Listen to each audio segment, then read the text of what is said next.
Who are some of your musical influences? Ooh, there's so many, and I almost have to like divide it up into like um, styles because I feel like for Mexican music, I have my idols, and then I have my idols for American music.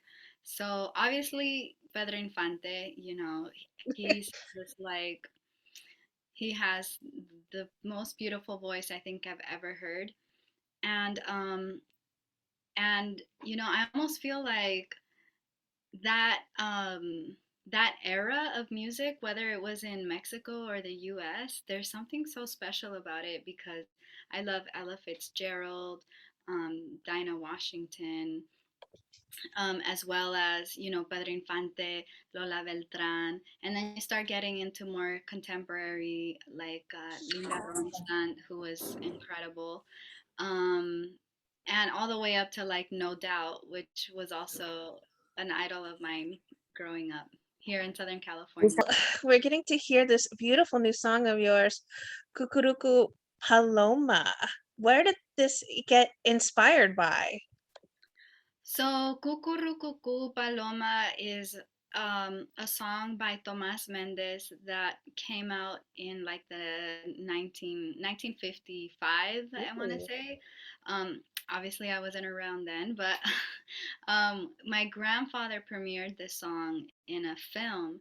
And we thought, it would be really cool to do some of my grandfather's covers, and I wanted to do something new, something unique, because I think when you grow up listening to this music, when you've heard the song so many times, you already, you're expecting maybe the same thing all the time. So we did try to change the arrangement and try to add a little bit of some pop elements. So, I mean, if you get into your car and you have like the big booming speakers, like you'll be able to feel the song, which is pretty, it's like literally feel the song, um, because of those 808. The bass. Yes. And so we try to do something different. And I know it's not for everybody. Some people are going to appreciate it. And some people have already told me, like, oh, your voice is so nice, but this arrangement is no. So it's not for everybody. But I feel like it's important to reintroduce the song, maybe in a new way, so that. Um, it's like let's change up its clothes a little bit and just try something new. We just wanted to let our creative juices, flow, and we wanted to be open to, let's see what happens. So that's Cucurrucucú Paloma. Does it hold a special place in your heart because it is one of your grandfather's songs? Yeah, definitely. I think every song that he recorded to me is very special. Um, I think what's fascinating too about Mexican music is you get more than one interpretation. So back then, if there was like a hit song, everybody would record it. And I love that because I want to hear everybody's different take on it. So when I hear my grandfather's version, it's just like so soothing and beautiful, and he has his certain way. But then you hear someone like Lola Beltran sing the song, and she just really like pulls your heart out with her voice and just kind of lets it go, and that's a whole other way of feeling the song. So I think that's also very special about Mexican music, is having all those different versions and kind of picking what you like from each one and then making your own. Well, speaking of making it your own, do you have much of a hand in the production side of your music as well? Definitely, yes. I think I'm involved in all of the process. It wasn't always like that, because there was a learning curve. But once I felt comfortable, yeah, definitely. I like to, um, make sure I'm there when the song is getting mixed, and I want to make sure the voice is in the right place. And everything from writing the song, because I do write my own songs as well, into the production side. So I like to be involved in all of it, and it's just really nice, to have that creative control. When it does come to your songwriting, do you need to have music before you can come up with the lyrics, or are you just inspired by everyday, adventures and then you find a beat to go with that song? Um, I think for me, it it all depends. I like to collaborate with other people, so sometimes it works out that there is already like some kind of idea, like maybe a heartbreak idea, or I have this idea about, kissing. Let's write a song about Bésame así, So there's a lot of different ways to kind of pull a song out of. I guess that didn't make sense, but No, um, yeah. Okay. Sometimes there is a melody that is kind of in my head, and then the lyrics just kind of, oh, this melody kind of sounds like I'm saying this already, and then we kind of start, pulling from there. So it's always a little bit different. Um, I think my favorite way to write is usually just a vocal and a guitar, and figuring out the structure and, like, the bones of the song, because I want the song itself to just feel good. And then the production is just like a whole other layer of making it feel good. But if you have a song that moves you, I feel everything else becomes a lot easier. since your grandfather is such an iconic musician, what kind of advice did he impart on you that you've really taken to heart when it came to your own music making?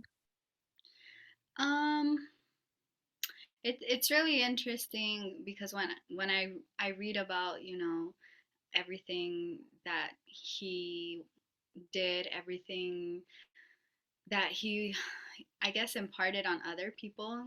Um, and I don't know how he would feel about me singing, because a lot of the women in his life, he wouldn't let them sing or perform.